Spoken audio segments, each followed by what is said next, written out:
There's one number that predicts how long you'll live better than your cholesterol, your blood pressure, even whether you smoke, and almost no doctor ever measures it. It's called VO2 max, your body's ceiling for using oxygen. And here's the part nobody says out loud. The people who ignored it didn't just age faster. They died sooner, on the record. In 2018, researchers tracked over 120,000 people who ran a treadmill test, then followed who lived and who didn't. Low fitness didn't just correlate with dying early. It outpredicted smoking. It outpredicted diabetes. It outpredicted even heart disease. And the benefit had no ceiling. The most fit group kept living longer than the merely fit. There was no point where more stopped helping, which raises the obvious question. If this number is that powerful, why has no one ever told you yours?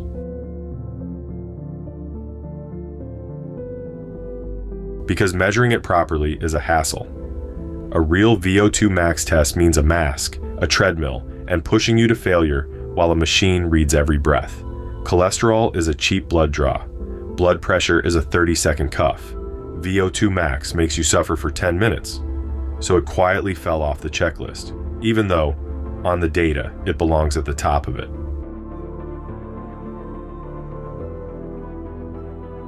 Now here's what everyone repeats, that your VO2 max is mostly genetic.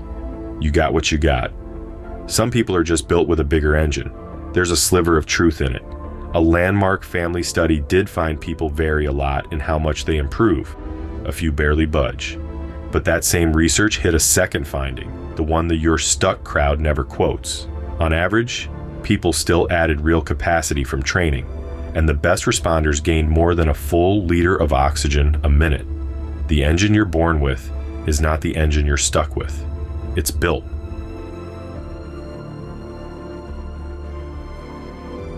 So what actually moves it? This is where most fitness channels lie to you, because the honest answer is smaller than they sell. The lever is intensity, not hours. The most studied protocol is brutal and short. 4 minutes hard, 3 minutes easy, 4 times, 3 days a week. In the study that made it famous, 8 weeks of this raised VO2 max about 7%, while easy steady cardio barely moved it at all.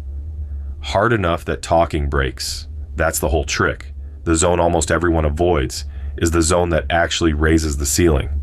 And there's a catch in the timing, because this number doesn't sit still. It peaks in your 20s, then the drop accelerates.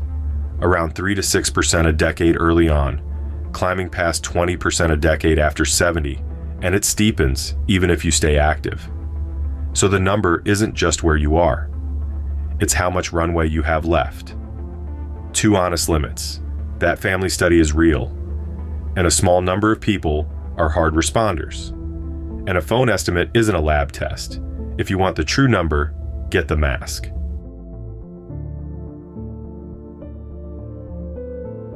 For decades, the story was simple. Fitness is about looking good, or your heart. The reality the data points to is bigger. VO2 max is the closest thing we have to a number for how long your body keeps working. Barely measured, highly trainable, and falling every year you ignore it. So here's what I keep asking. What else are they measuring on you that matters less than the one thing they skip? Subscribe. We go back and check. This channel is education, not medical advice. Talk to a clinician before changing anything about your health.